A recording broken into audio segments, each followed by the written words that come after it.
এই অঞ্চলের মানুষের তার গরু এই নদীর পাড়ে কিন্তু গোসল করাচ্ছেন।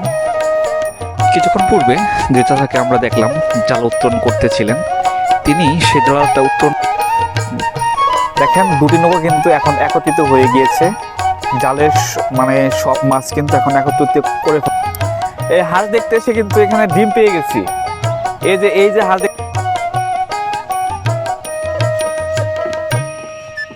কত সুন্দর। এই যমুনা নদী কিন্তু এখন যেহেতু শুকিয়ে গিয়েছে, কত সুন্দর লাগছে। আমার আসলে খুব ভালো লাগতেছে যে নদীর পাশে নৌকা ভিড়ানো। এগুলো হচ্ছে মাঝিদের নৌকা, তারা মাছ শিকার করার জন্য এই নৌকাগুলো ব্যবহার করে থাকেন। আর ঠিক নদীর ধারে শুধু মানে শুকিয়ে গিয়েছে। এ পাশে দেখতে পাচ্ছেন ভুট্টা লাগানো হয়েছে, ভুট্টা চাষ করেছেন চাষিরা। আর এটা হচ্ছে জ্বালা লাগানো হয়েছে, জ্বালা রোপণ, এবং কি এটাকে তুলে কৃষক কিন্তু এই দেখেন এখানে ধান রোপণ করছেন। আমি আপনাদের যদি দেখাই, এখানে কিন্তু ধান হবে, এখানে ধান কিন্তু হবে, এবং কি ধানে খরচ কম হয়ে থাকে। এই যে জ্বালাগুলো দেখতে পাচ্ছেন এগুলো কিন্তু তুলে দেখেন এখানে কিন্তু রোপণ করছে, এখানে কিন্তু ধান হবে। ঠিক আছে সাহেব? অবশ্যই। এখানে কৃষকদের সাথে কথা বলে আমি যতটুকু জানতে পেরেছি যে এখানে 1 মণ আপনার কি 30% জমিতে 12 থেকে 14 মণ ধান হয়ে থাকে, এবং সেখানে খরচ শুধু জ্বালা, এখানে পানি দিতে হয় না নিয়মিতভাবে। এবং সেই সাথে আমি আরও দেখতে পাচ্ছি যে রসুন, আমরা যেটা আমাদের রান্নায় খেয়ে থাকি, এই যে সেই রসুনটাও কিন্তু এখানে চাষ করেছেন। আর সত্যি অসাধারণ। দেখেন কত সুন্দর লাগতেছে। নদীর পাশে, সুখেজা নদীর পাশে একটি নৌকা ভিড়িয়ে রাখা হয়েছে। একটি না শুধু, এখানে আরও বেশ কয়েকটি নৌকা রয়েছে। আর ওপারে কিন্তু বেদে যারা, তারা কিন্তু ওখানে তাদের বাথান গেঁথে লেগেছে, ওখানে আমরা যাব। এবং কি আরেকটা আমি একটা কিছু বিষয় দেখাচ্ছি। সে আবার আসো, সামনে আসো। এই সময় এই নদীর পাড়ে যত দূর চোখ যাচ্ছে শুধু শুকনো নদী, আর হচ্ছে যে এরকম ধান রোপণ করেছেন কৃষকেরা। নদীতে, এই নদীটা হচ্ছে কিন্তু যমুনা নদী, এটাকে যমুনা নদী বলে থাকে। এবং কি যখন পানি আসে তখন কিন্তু এই নদীটা বিশাল বড় রূপ ধারণ করে থাকে। এই নদীতে মাছ শিকার করে থাকেন জেলেরা। আমার অলরেডি আরও ভিডিও রয়েছে যেখানে আমি দেখিয়েছি কীভাবে মাছ শিকার করে জেলেরা, সেই ভিডিওগুলো আপনি দেখতে পারেন। এখানে কেউ একজন দেখছি জ্বালা তুলছেন, তার সাথে আমরা একটু কথা বলার চেষ্টা করব।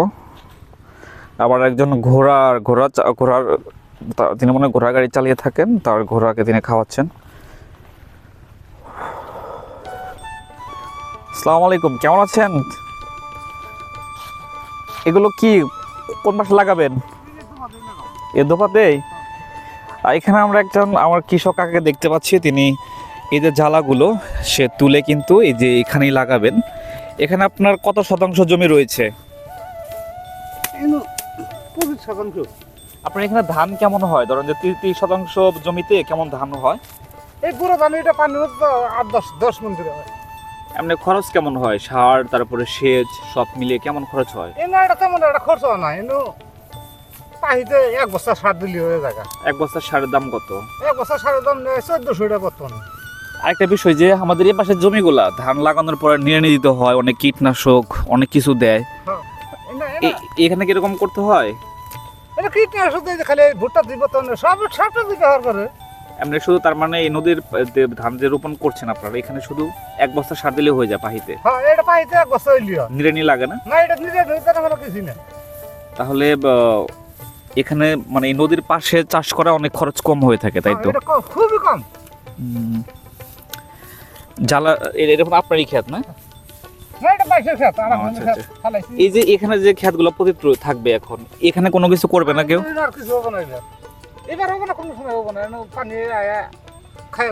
আবার কয় মাস পরে পানি চলে আসবে এখানে? চৈত্র মাসে পানি কোথায় থেকে আসবে? বৃষ্টি বাড়ির তো পানি যাবো।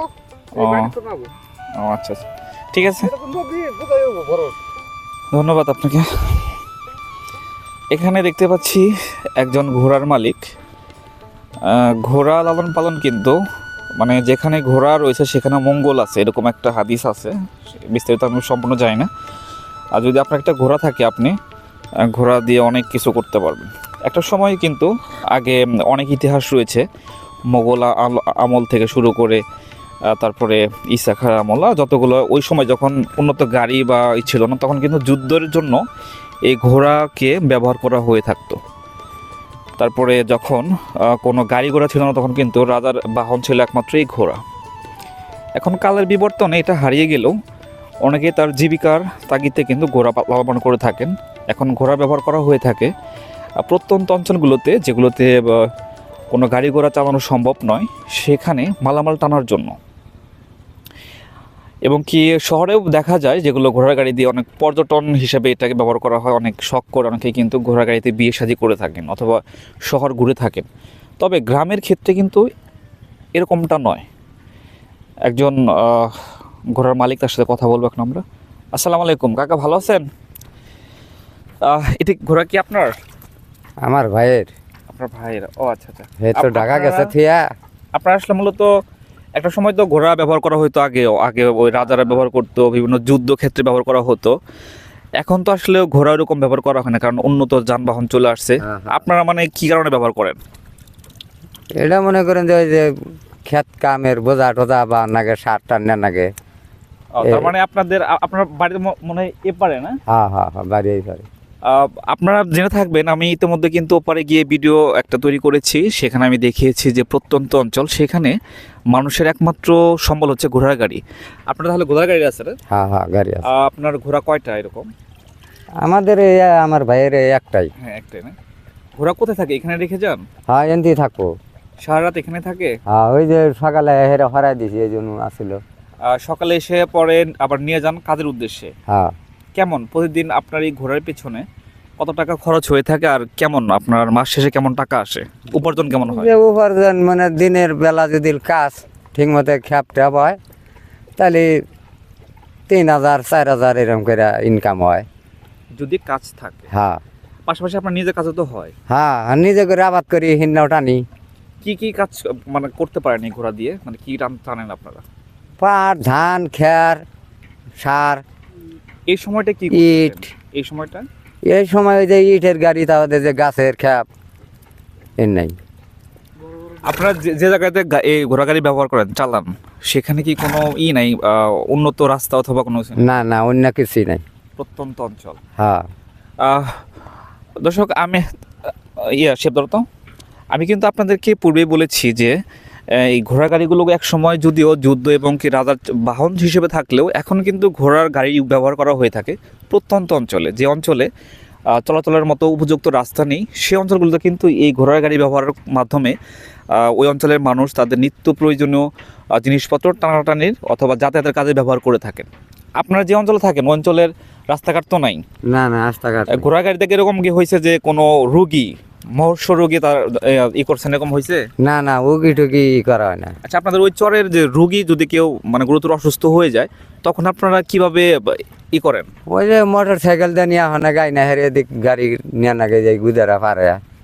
মোটর সাইকেলে তো সুস্থ থাকে, যেমন সে ধরেন যে বসে থাকতে পারে না, তখন তার জন্য কি ব্যবহার করেন? ব্যবহার ওই যে আবার উম্বিরা পাশে নদী আছে, ওই নদী পার তুরি আনের গাড়ি নিয়ে যাওয়া হয়, ফোন দেয়া, ওই গাড়ি তুলা হয়তো উম্মিতেনে একবার অনেকে আবার আমরা দেখছি অনেক মানে জল সহিদা নিয়ে হয় না। হ্যাঁ, ইয়েস, হ্যাঁ, এটা কিন্তু সত্য। আমি এর আগেও বেশ কিছু মানুষের সাথে কথা বলা হয়েছে আমার, তারাও সে এই কথাটাই ব্যক্ত করেছেন যে যদি কেউ মহর্ষ অবস্থায় চলে যায়, তাকে জল চোখের মাধ্যমে কিন্তু যানবাহনে নেওয়ার জন্য, উদ্দেশ্য হাসপাতালে নেওয়ার জন্য মানে নিয়ে যাওয়া হয় ভাবে। তো ধন্যবাদ আপনাকে। আপনার নামটা কি? আমার নাম মোহাম্মদ বেলাল হোসেন। বেলাল হোসেন, ওকে, ধন্যবাদ বেলাল কাকা আপনাকে। কিছুক্ষণ পূর্বে যে চাচাকে আমরা দেখলাম জাল উত্তোলন করতেছিলেন, তিনি সে জালটা উত্তোলন করার শেষে এ পাশে তার জমিনে এখন রোপণ করছেন। সত্যি আমরা শহরে যারা বসবাস করে থাকি, তারা এসি রুমে বসে ওটাকে আমরা রেস্ট বলে থাকি, আনন্দ বলে থাকি, মানে ওটাকে আমরা বলে আরাম আয়েশ বলে থাকি, কিন্তু ওটা আমাদের শরীরের জন্য কতটা ভয়ঙ্কর যেটা আপনারা বুঝতে পারবেন। যে একটি হেলথ রিপোর্ট আমি দেখেছি মেবি প্রথম আলোতে, যে শহরের মানুষের এই বসে মানে তারা পরিশ্রম যে করে না, কায়িক পরিশ্রম না করার কারণে তাদের শরীরের মানে মানুষের প্রায় 70 থেকে 80% মানুষের শরীরে বিভিন্ন রকমের রোগ জীবাণু রয়েছে, এবং বিশেষ করে ডায়াবেটিস নামক যে রোগটা, সেটা কিন্তু এতটাই ভয়াবহ সেটাও কিন্তু শহরের মানুষের শরীরে সবচাইতে বেশি দেখা দিচ্ছে। এসি রুমে বসে আমরা যেটাকে আসলে আনন্দ মনে করি, আর আমরা যেগুলো যারা গ্রামের মানুষ কষ্ট করে থাকে তাদের দিকে তাকিয়ে বলিস কত কষ্ট করছে, কত কষ্ট করে খান তারা, কিন্তু আসলে সেটা নয়, এটা হচ্ছে শরীরের জন্য সবচেয়ে ভালো।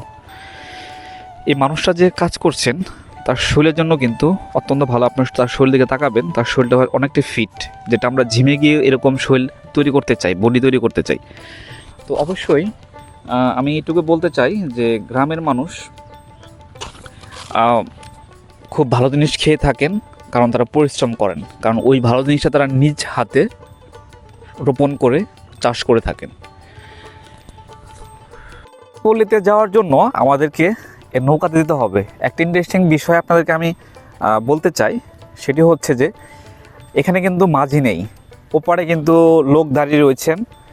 এখন এপার থেকে যেহেতু আমরা যাব, আমাদেরকে নিজেকেই এটাকে মানে কি বলে মাঝি হয়ে যেতে হবে। মানে আজকে আমি একটু মাঝি হয়ে যাব আর কি। এখানে এতটাই বিশ্বস্ত এখানকার যে ঘাটের দায়িত্বে রয়েছেন মাঝি চাচা, তার সাথে আমার পরিচিত রয়েছে। দেখেন এখানে হ্যান্ডেল রেখে গিয়েছেন, যদি এমন কেউ আসেন, হ্যাঁ, যদি আপনি হ্যান্ডেল চালাতে মানে পারবেন, যদি মানে যদি আপনি মেশিন স্টার্ট দিতে চান সেটাও করতে পারবেন। হ্যাঁ, যেতে পারবো। এখন আমরা নৌকা ড্রাইভ করব, আমি একটু চালাবো, আপনাদের দেখাবো কত সুন্দর এক ঝাঁক পাখি উড়ে যাচ্ছে। এই পাখিটির নাম হচ্ছে কালিম, কালো কালারে হয়ে থাকে, আপনারা হয়তো অনেকে চিনে থাকবেন এই পাখিটি বিশেষ করে এরকম শুকিয়ে যাওয়া নদী নালা খাল বিলে পেয়ে থাকবেন। যখন প্রচুর পানি থাকবে তখন কিন্তু এগুলো এখানে দেখবেন না। এখানে হাল ধরতে হয়, আবার হাল তুমি ধরতে পারবে না? হ্যাঁ, করতেছি। শিহাব আমার খালাতো ভাই, ছোট ভাই আমার, কিছুদিন পরে এই দেশের বাইরে চলে যাবে। সবাই শিহাবের জন্য দোয়া রাখবেন। ওয়াও, কত সুন্দর পাখি উড়ে যাচ্ছে আকাশে। আর নদীর পাড়ে আসলে আপনারা এরকম পাখি, হাঁস, মুরগি সব দেখতে পারবেন। দেখেন কত সুন্দর করে উঠছে, আর নদীর পানি একদম পরিষ্কার। আমার একদিন খুব ইচ্ছা রয়েছে যে এখানে একদিন গোসল করব। এই উড়ন্ত পাখিগুলো আমার মনকে আরো আনন্দিত করে দিচ্ছে। সে ভালো, ঠিক আছে।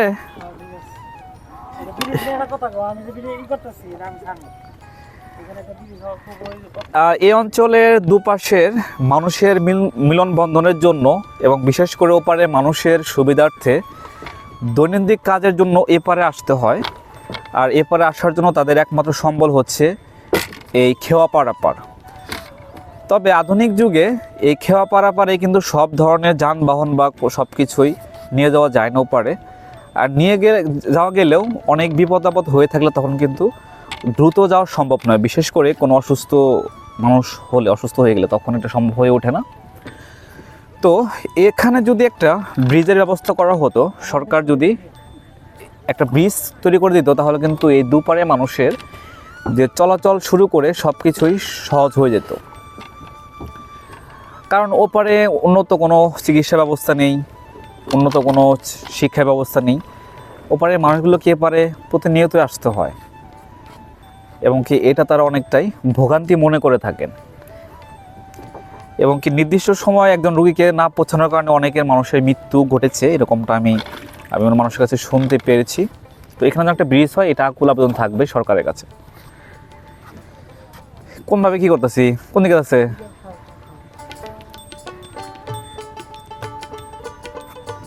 আমি আজকে হাল ধরেছি।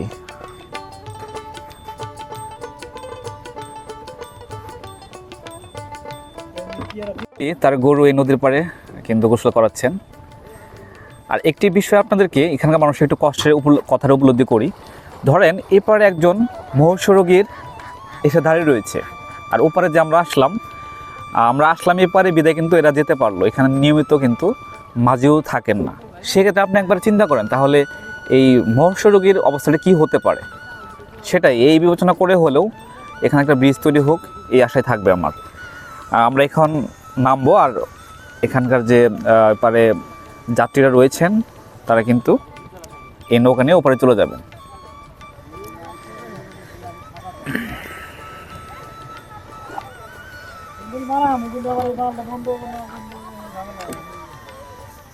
আপনারা কোথায় যাবেন? ওপারে বড়রা কাজ করতে মনে হয় না? এখানে ব্রিজ হলে অনেক ভালো হতো না? ব্রিজ থাকলে অনেক ভালো হতো। কি ব্রিজ সবাই আশ্বাস দেয় যে দিবে দিবে, দেয় না কেউ না? দেখেন কত মানুষ এপারে বসে রয়েছেন। আমরা যদি এপারে এখন না আসতাম তাদেরকে আরও অনেক সময় বসে থাকতে হতো। যখন ওপার থেকে কেউ আসতেন তারপরে তারা কিন্তু যেতে পারতো। ঠিক আছে, ধন্যবাদ। এখানে একটা ব্রিজ হোক, এটা আমরাও চাই। মোটর সাইকেলে কিন্তু পারাপার হয়ে থাকে নৌকা দিয়ে। গরুকে ওপরে নিয়ে যাবেন নাকি? আচ্ছা আচ্ছা, না উনি মনে হয় গরুটা এখানে গোসল করাবেন। তো যাই হোক, সব মিলিয়ে এখানে একটা ব্রিজ হোক এটাই স্বপ্ন থাকবে। এই অঞ্চলের মানুষের একটা স্বপ্ন এখানে একটা ব্রিজ হবে, সেই ব্রিজে তারা হেঁটে যেতে পারবে।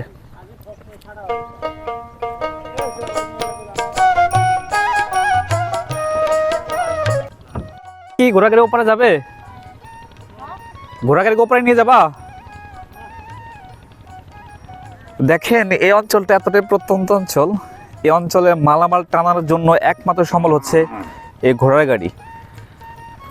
এই ঘোড়া গাড়ির মালগুলো সম্ভবত ওপারে নিয়ে যাবেন। এই অঞ্চলের মানুষের জীবন চলাচল একদম গ্রামীণ, এই গ্রামীণের মতোই রয়েছে, আগের মতোই। আধুনিক যুগের কোনো ছোঁয়াই আমার মনে হয় এখানে নেই। শুধুমাত্র একটা ব্রিজের কারণে, একটা ব্রিজ হলেই এই অঞ্চলের মানুষের দুঃখ কষ্ট সব দূর হয়ে যেত আমি মনে করি।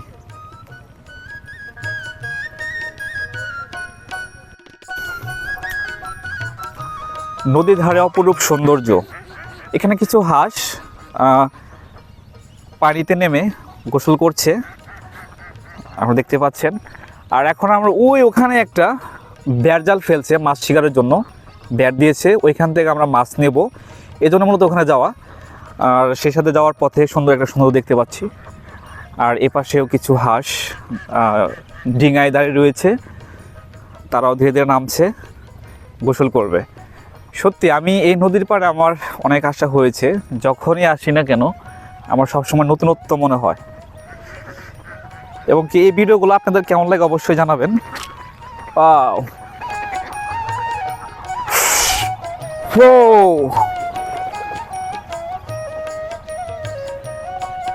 এই অঞ্চলের গ্রামের নদীর পাশে যাদের বসবাস হয়ে থাকে তারা কিন্তু গরু, বাছুর, এগুলো তারা কিন্তু গরু, ছাগল, মুরগির পাশাপাশি হাঁস লালন করে থাকেন। কারণ দেখেন এখানে তাদের যেমন ঘাসের অভাব হয় না, তেমনি কিন্তু এই যে ছাগলগুলো যদি মানে এই যেমন দেখেন না হাঁসগুলো এখানে ছেড়ে দিয়েছে, তারা কিন্তু এখানে সারাদিন খেয়ে পরে আবার বাসায় যাবে। আবার একটা ডিম পেয়েছি, ডিম দেখেন হাঁস কত সুন্দরভাবে এখানে ডিম পেরেছে। এই ডিমটা কি করা যায়? এখানে ছিল, ডিমটা কি আমরা নিয়ে যাব? দর্শক, ডিমটা আমরা কি নিয়ে যাবো কিনা বুঝতে পারি না। সুন্দর একটা ডিম, ধরো তো, এখানে মোড়ে নাও। এই হাঁস দেখতে এসে কিন্তু এখানে ডিম পেয়ে গেছি। এই যে হাঁস দেখতে পাচ্ছেন, এগুলোই কিন্তু এখানে ডিমটা পেরেছে, খুব সুন্দর। এই ডিমটা এখন নিয়ে নেবো কিনা জানি না, বুঝতেছি না কিছু। আমার মনে হয় রেখে দেওয়া ভালো, আবার এখানে রেখে দিলেও থাকবে না। এখন কাউকে দিয়ে দেওয়া উচিত কিনা আমি ঠিক বুঝতে পারতেছি না। চলো যাই দেখি ওদিক। ঘুরতে এসে মানে মাছ শিকার করছেন, এখান থেকে মাছ নেওয়ার ইচ্ছা রয়েছে, যদি তারা বিক্রি করেন তাহলে নেব। আর এখানে কিন্তু একটা ডিম পেয়েছি, আপনারা ইতিমধ্যে দেখেছেন। কারণ তাদের সাথে আমি কথা বলার চেষ্টা করবো যে আসলেও মাছ বিক্রি করবে কি না, মাছ নেওয়া যাবে কি না। তারা এদিকে আসছেন, দেখি কি অবস্থা। এখান থেকে আমি এর পূর্বে মাছ নিয়েছিলাম, ট্যাংরা মাছ, যেটা আপনারা চিনে থাকেন, ট্যাংরা বলে ওটাকে। সেই মাছটা এতটাই সুস্বাদু, মানে এত ভালো লেগেছিল, এটা আপনাদের ভাষায় প্রকাশ করতে পারবো না। এখানে যে কোনো একটা নৌকা, আব্দুর রহমান কাকার নৌকা, যারা আপনারা ভিডিও দেখেছেন এর পূর্বে যে আমি মাছ নিয়েছি, এখানে তাদের একটা হতে পারে। তো ভাইরা এইদিকে আসছেন, তাদের কাছ থেকে কিছু মাছ নেওয়ার চেষ্টা করব। ভাই মাছ আছে? কি মাছ? ট্যাংরা?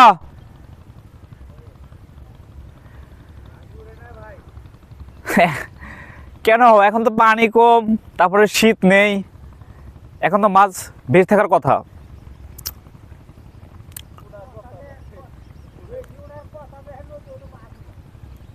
এর কারণ কি? মাছ না থাকার কারণ কি? চায়না জাল? বন্যা না হওয়ার কারণে। এখানে এই জেলেরা বলছেন যে মাছ নেই নদীতে, যেটা আমি চায়না জালের কথা বললাম, চায়না জাল কিনা এর কারণ। তারা বলছে যে বন্যা হয় না। আসলে এবার কিন্তু বন্যা খুব কম হয়েছে, এবার আসলে আশানুরূপ বন্যা হয়নি, এবং এই জন্য নদীতে মাছের পরিমাণ খুবই কম।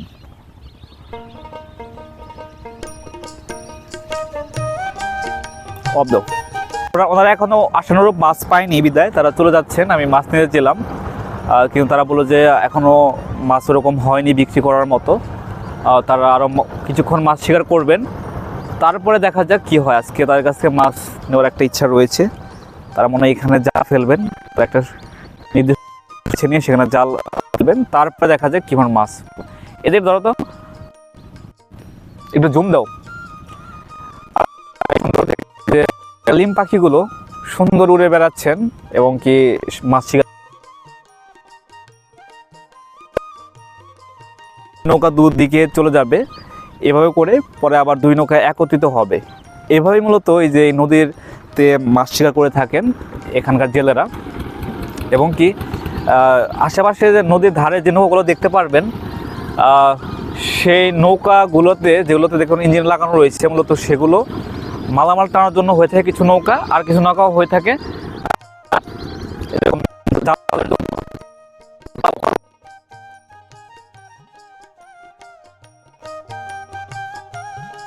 মানে আপনি মুগ্ধ হয়ে যাবেন। নদীর কাছে আসবেন, আপনি মুগ্ধ হয়ে যাবেন, আপনি বাধ্য মুগ্ধ হতে।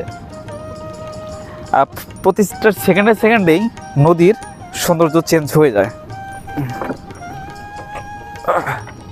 চলো এদিকে আসো, চালু থাক ভিডিও। এখন আপনারা দেখেন কত অল্প সময়ের ভিতরে জাল ফেলা শেষ হয়ে গেল তাদের।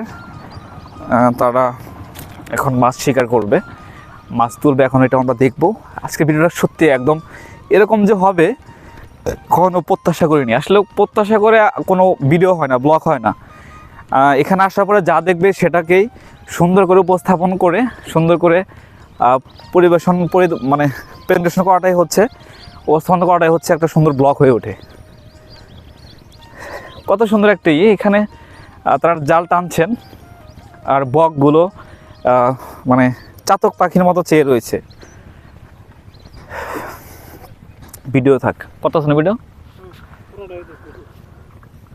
ধরো আমি হাতানো ডিম।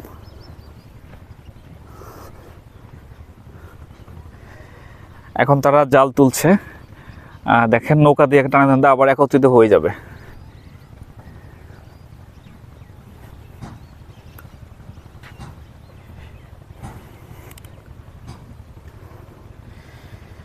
নদীতে মূলত নৌকা দিয়ে ঠিক এভাবে যে জাল ফেলা হয়, জাল তোলা হয়, আমার কখনো দেখার অভিজ্ঞতা হয়নি। আজকে প্রথম আমার এটা অভিজ্ঞতা হলো যে কিভাবে তারা নৌকা দিয়ে জাল ফেলে নদীতে, এবং কীভাবে সেটাকে তুলে মাছ শিকার করে থাকেন জেলেরা। এই জন্য প্রতিদিন আমি নতুন নতুন জিনিস দেখছি, নতুন নতুন অভিজ্ঞতার সাথে আমার পরিচিত হচ্ছি। সত্যি আমার ঘুরতে, গ্রামের জীবন দেখতে খুবই ভালো লাগে। আমি এবার আসছি, অনেক দিন রয়েছি, আপনাদেরকে এইভাবেই প্রতিনিয়তই ভিডিও দিয়ে যাব। আর এই ভিডিওগুলো পাওয়ার জন্য অবশ্যই কিন্তু আমার সাথেই থাকবেন, আমার চ্যানেলের সাথে থাকবেন। কত সুন্দর এই দেশে, এই গ্রামের মানুষের জীবনটা কত সুন্দর। এটাকে আপনি কি কষ্ট মনে করেন? কষ্ট নয়, এটা যে কায়িক পরিশ্রম, তাদের বেঁচে থাকার জন্য পরিশ্রম। আমরা হয়তো যারা আছি এসি রুমে বসে বসে বেঁচে থাকার জন্য জব করি, সেটা আমাদের জন্য অত্যন্ত ক্ষতিকারক, কিন্তু তাদের এই জীবনটা কষ্ট, পরিশ্রম এবং তাদের শরীরের জন্য অনেক অনেক ভালো, অনেক উপকারী। এখন তারা একত্রিত হয়ে গিয়েছেন। এখন মাছ আস্তে আস্তে তারা তাদের নৌকায় উঠাবেন। তো তবে জেলেরা প্রতিবারই হতাশ হয়ে যায় যখন তারা আশানুরূপ ফল না পায় আর কি, বিশেষ করে মাছ না পায়, এবং তারা বলছে যে নদীতে মাছের সংখ্যা অনেক কম। আর এই নদীতে কী কী মাছ শিকার হয়ে থাকে সেটা আমি বলি। ট্যাংরা মাছ শিকার করে থাকে, ট্যাংরা মাছ উঠে থাকে, পুঁটি মাছ, আরও বিভিন্ন রকমের মাছ একত্রিতভাবে মানে তারা শিকার করে থাকে। মাছ শিকারের শেষে তারা কিন্তু বিকেলবেলা বাজারে নিয়ে বিক্রি করে, সেটা বিক্রি করার পরে টাকা দিয়ে তারা তাদের কিন্তু সংসার পরিচালনা করে থাকেন।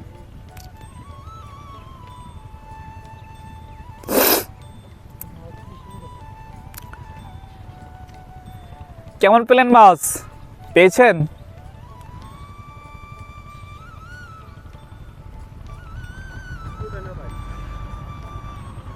তাদের একটাই হতাশা, যারা আশানুরূপ ফল পাচ্ছেন না, মাছ পাচ্ছে না।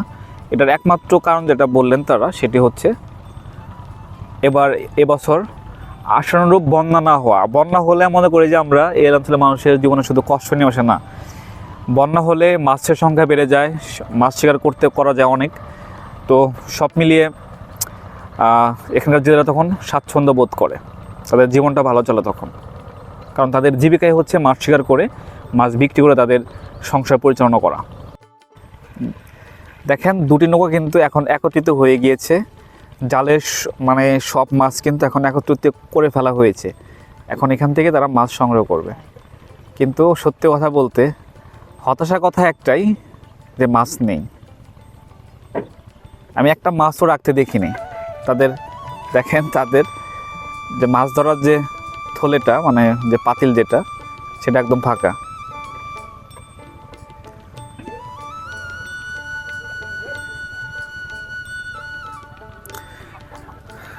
আমার দোয়া থাকবে এই নদীতে আবার পানি হবে, জেলেরা জাল ভর্তি মাছ পাবে। এই প্রত্যাশা নিয়েই আজকের ভিডিও আমি এখানে শেষ করছি। বড় দুঃখের সাথে বলতে চাচ্ছি, তাদের কাছে মাছ সংগ্রহ করতে পেলাম না, কিন্তু তারা এখনও মাছ পায়নি। পরবর্তী ভিডিওর জন্য সবাইকে স্বাগত জানাচ্ছি, এখানে বিদায় নিচ্ছি। আল্লাহ হাফেজ। ধন্যবাদ সবাইকে ভিডিও দেখার জন্য।